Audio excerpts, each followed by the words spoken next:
Well, good morning and welcome to the Market Carver. I hope you've had an outstanding week. We had a great September weather and market for that matter. And in fact, now we're here in October. They tell me that the October 1st was the hottest day of the year.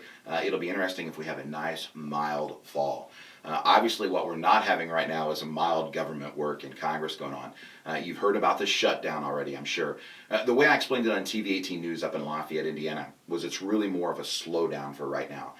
The essential air traffic controllers, military have been retained, but 800,000 people have been furloughed, and our hearts really go out to them. They've already had to deal with some cuts with sequestration, so there's more distortion, and that's kind of a problematic thing. Our concern as managing nest eggs and protecting things is really the next 2.5 weeks. The issue is the debt ceiling, much more than dealing with what we would call the slowdown. In fact, Moody's came out and said if there was going to be a downgrade on the credit of the U.S. government, it would be much more based on the debt ceiling issue not getting passed than it would the shutdown. Here's what we have to deal with, and I think it's an opportunity right now. When you guys sit down with your family, or Barb and I sit down together, and we're dealing with an extraordinary expense, something that requires us to go out and borrow money to get done, we have the conversation about, okay, what we're going to spend the dollars on, and then we have the conversation about how we're going to pay for that. And you do it at the same time, and that's how anybody would normally run a budget. Amazingly enough, the way our government works, we tend to have the conversation about where we're going to spend the dollars, the budget, and then 6 to 9 months later, we get in arguments about how we're going to pay for it. This is an extraordinary time because for the first time in a long time, our budget and our debt ceiling, how we're going to pay for things, those conversations are coming together at one period of time. There's a lot of opportunity, I think, for America to literally get its ship in order, to sit down and to understand what is going on. We're going to pay the bills that we owe. I think the debt ceiling will be taken care of, but it's not going to come without compromise about where dollars are going to be spent going forward. As we look at the four-legged stool, fundamentally, it was interesting. Nike came out with their report this week. They were just added to the Dow. Nike did well. Margins were great, a little over 44%. Earnings growth. Liked everything we saw about the world's largest company in terms of sporting clothing, if you will.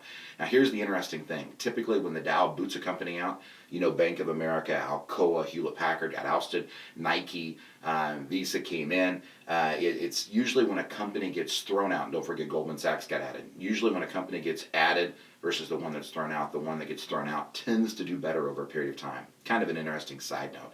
When we look at this from the technical aspect, we talk about different companies, and we put the chart up there just so that you could see some of the things that were going on inside of this company, just so you can see some of the things that we're normally trying to watch, and you can see that volatility of companies that are going sideways.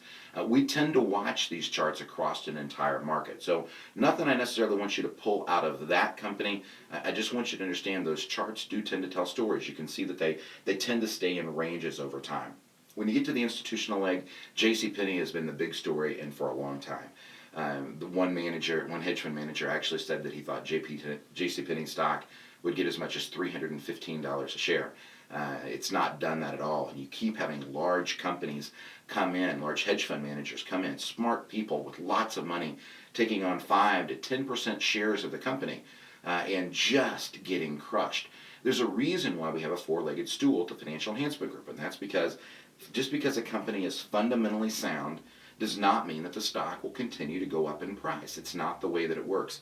You've got to have investor sentiment that's behind it. It's got to be fundamentally sound. There's got to be a good story behind it.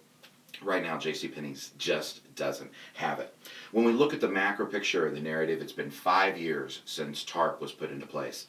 And the news on the street is that everything that we put into TARP has been completely repaid. And I hope that's true. The gentleman who ran it actually said it was profitable to the U.S. taxpayer. I think there's a lot of things that, with the GM bailout and other things, but the bottom line is, with AIG paying back and other things that have gone on, TARP appears to be complete. I don't ever want to go back economically to where we were in 2008, and I'm glad they were able to come up with things. I think we'll be studying in business schools for 50 years whether we used the right things or not. But in the heat of the night, TARP came in, and it appears just in that little segment 5 years later to have been a successful deal. Hey, folks, we're near Halloween. We got the third lease that are coming up. Interesting things in the market. Andrew showed us in the allocation meeting, ugly markets are really good markets. It's a volatile month, so we don't have just Halloween. We have that to look forward to along with the debt ceiling. We'll be watching it very closely. Hope to see you at the Thirdly. If not, let's sit down and at least have a cup of coffee, talk about where you are and where things are in this world. As Barry Ritholtz like to say, return is only relative to the risk that you took to get it.